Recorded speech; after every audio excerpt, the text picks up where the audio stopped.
নরসিংদীতে পরকীয়া প্রেমিকের সাথে অন্তরঙ্গ মুহূর্তে হাতে নাতে ধরা পড়ল প্রবাসীর স্ত্রী ও পরিবার কল্যাণ সহকারী সাদিয়া আক্তার শম্পা। সবাই কইছে যে ছেলে হিসেবে ভালো, আমার কিচ্ছু দরকার নাই, যদি তুই হেরে বিয়ে করস আমরা সবাই রাজি। আমার আব্বাই কইছে, আমার বোনের জামাই কইছে, আমার কাকাই কইছে, আমার দাদাই কইছে, আমার স্বাস্থ্য বন্ধু সুইটিয়া পাই সেদিন গায়ে দেখা করে গেছে, সবাই আমরা রাজি। শনিবার গভীর রাতে নরসিংদীর শিবপুর উপজেলার দুলালপুর ইউনিয়নের সাতপাইকা গ্রামে এই ঘটনা ঘটে।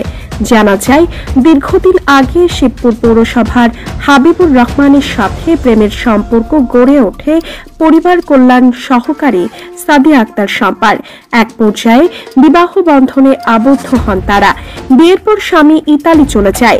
এরপরই সাধারচর ইউনিয়নের মইসাদি গ্রামের হোসেন আলীর পুত্র ফরহাদ আলমের সাথে প্রেমের সম্পর্ক গড়ে ওঠে এই শম্পার, যা রূপ নেয় অবৈধ মেলামেশায়। প্রায় সময় রাতে প্রেমিকের যাতায়াত দেখে সন্দেহ হয় এলাকাবাসীর।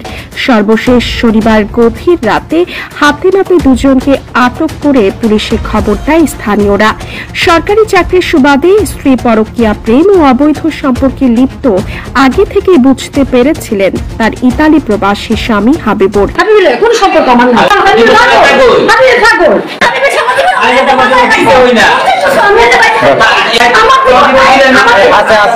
আমি যেহেতু অফিসে এখানে বস, এই হিসাবে দেখা গেছে যে আমার রুটিন মাফিক কাজ যেটা সেটা খুব ভালোই সে কাজ করে।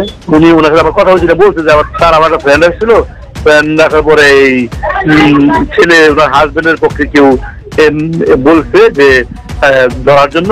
তবে হ্যাঁ, যতদূর বুঝলাম যে প্রেম ভালোবাসা ছাড়া তো আর ওই যে এত রাতে আসবে অথবা উনিও যেহেতু বলছে, নিজের মুখেই বলছে যে আমার পরিবার থেকে ওনাকে ইয়ে করে, পছন্দ করে বিয়ে করার জন্য। প্রেম গঠিত সম্পর্ক তো অবশ্যই। তবে স্ত্রীর দাবি, প্রবাসী স্বামীর সাথে সম্পর্ক খারাপ যাচ্ছিল, ফলে প্রেমের সম্পর্কে জড়িয়ে পড়েন। আগামীতে বিয়েও করতে চান।